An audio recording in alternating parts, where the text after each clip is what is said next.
Welcome back to another episode of Big Bear Boxing Combo, episode number 96. The conversation I want to get into today is Gervonta Tank Davis really being set up by Floyd Mayweather. I'm going to break it all down in this video, so stay tuned. Please make sure you like, share, comment, and subscribe, and also hit that notification bell. I gotta ask you about Gervonta Davis and Rolly Romero.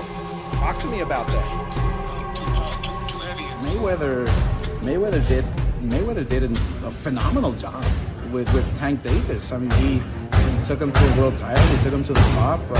Pay-per-view? Who knows? But yeah, pay-per-view, all that. So who knows? I mean, look. Two heavy hitters. Of course, Tank has more experience at this level, at this particular time. But Rolly, he talks a good game. He also plays a good game. He's undefeated. Promoter to promoter. That's how fights normally would get done. But, very exciting matchup. Two heavy hitters.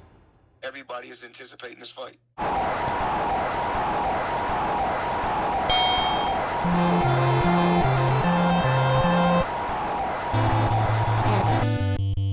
So you guys know how I break my videos down, 2 different rounds. So round 1 would be about the reason why I can agree why a lot of people may think that Gervonta Tank Davis is being set up, and also in round 2 give my my breakdown on the reason why I do not think he's being set up. So everybody knows, if you're a big fan of the sport of boxing, really you don't even have to be that big of a fan of the sport of boxing just because Mayweather's name and also Gervonta Tank Davis' name, guys that don't really watch boxing that often, but they just kind of know a couple of names. But Gervonta Tank Davis has a huge name, so it's easier to keep up with some of the news about him. But the biggest question I want to start with is why this fight is even happening. The reason why I think it's a very, very dangerous fight, not so much is based on skill level, but the awkwardness of Rolly Romero. Anytime a guy is that awkward, it presents a problem. It's going to present a big, huge problem, especially from round 1 to maybe round 4. I think Rolly probably would start getting tired and probably get more sloppy. But why would you even put your best fighter? Gervonta Tank Davis is the best fighter that Floyd Mayweather has, hands down. He's the only fighter that everybody knows. Rolly Romero, yes, he got a big mouth. He's a character. Not so much in a bad way. I think he should have a big mouth. That's the reason why he has this fight in the first place. But I get Floyd Mayweather want to do in-house fights. But why would you have your stablemates going at it like that? I get it, down the road, something like that could happen. Just kind of needing to fight or just kind of stay busy or tune up. You never know what could happen in the sport of boxing with some of these fighters. So I get the tune-up fights and stuff like that.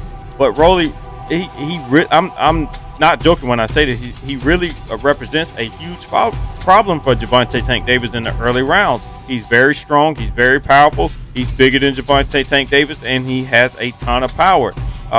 Whether he can land a punch or not, but Tank Davis is going to have to really work, and I think he's going to be on the back foot a lot, and probably backing up and using his angles to try to see what Rolly is doing. But somebody like Rolly, you never know what he's going to do from round to round, but I do anticipate he will slow down and eventually get stopped. But on the part of the fans trying to figure out why is this fight even being made when they ain't on the same skill level, and it's like I said, it's a very dangerous fight. And I'm like, why would you do that to your best fighter? So I can see why a lot of people may be leaning, and Gervonta Tank Davis may be leaning towards, why are you putting me through this when you know I have a big name and I can fight other type of fighters? Even in some cases, even if he was fighting Lomachenko, I think that's a less dangerous fighter because Lomachenko can fight, and it's something that you can study.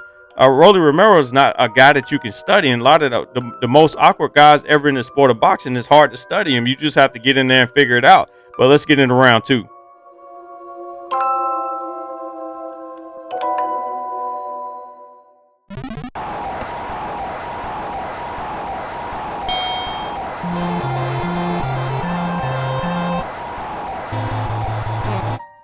So let's get into round 2. These are the reasons why I do not think Gervonta Tank Davis is being set up.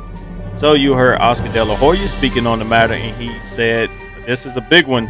He said that Mayweather has been doing a terrific job in creating a star with Gervonta Tank Davis, the way he's been grooming him through certain fights, situations he's been putting him into. So that's, I mean, boxer to boxer and promoter.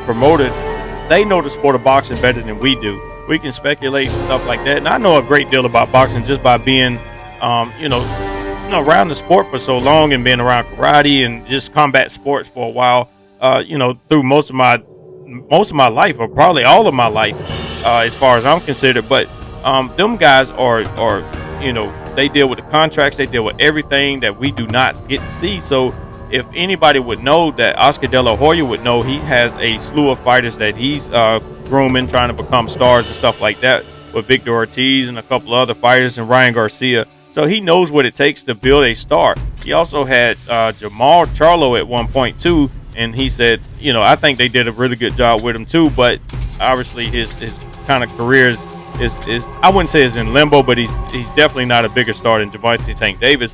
But Mayweather, if you want to break it down, man, Mayweather was a mega star. He put himself through some challenges and stuff like that as far as fighting Oscar De La Hoya. He fought he fought Arturo Gatti, excuse me. He fought Arturo Gatti as well. So he knows what it takes to build up to get to the mega fights. But Gervonta Tank Davis, being 27 years old, a lot of people feel like he should already have had a marquee fight, which is true. But if you cannot get negotiations, to me, is harder nowadays. But I think it's going to become easier with being free agents and being able to fight on different networks. So you can almost question, was this planned anyway? And also to sell the fight. Floyd Mayweather, he knows business. Anybody can say whatever they want to about Floyd Mayweather, but he knows how to promote a fight. He knows how to operate in the sport of boxing and to generate money. He would not be a billionaire if he had crazy people around him, if he was not smart enough to know how to manage his money and to invest in the right way. So I'm thinking on one end too, that I do not think Gervonta Tank Davis is being set up. This could be a ploy, especially with him becoming a free agent and not a network, having network obligations, that he can get some of the bigger fights. Floyd Mayweather's probably like, if you become a free agent, we can still work together. I can still get you the big fights. I can still promote you in a certain manner. And that's like, look at Devin Haney.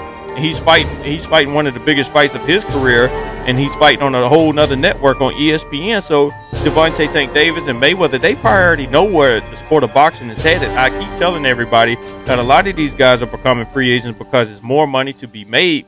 Even though I know ROMERO presents a huge problem for Gervonta Tank Davis with being bigger, awkward, but Tank is a superstar. He knows what he's doing. Pitbull Cruz, he pressured him, he did all that crazy stuff, but he's not as awkward as Rolly Romero. But I still think Gervonta Tank Davis has what it takes to actually brutally knock out Rolly Romero and set him up. So it should be theoretically it should be an easy payday, but nothing is easy in the sport of boxing until you get in there and show and prove the reason why you are who you are. But like I said, Floyd Mayweather is a businessman. You got Tank Davis with his own promotional company at 27 years of age. And if Tank Davis get the victory, we shall see what happens at the press conference. But you guys let me know what you think about this one down in the comments below. That's going to conclude another episode of Big Bear Boxing Convo, episode number 96. You guys let me know what you think about this topic down in the comments below. I always want to thank you guys for giving me the motivation to keep giving you the best in boxing when it comes to content. Also, please make sure you like, share, comment, and subscribe, and also hit that notification bell. Thank you guys for tuning in to another episode of Big Bear Boxing Convo.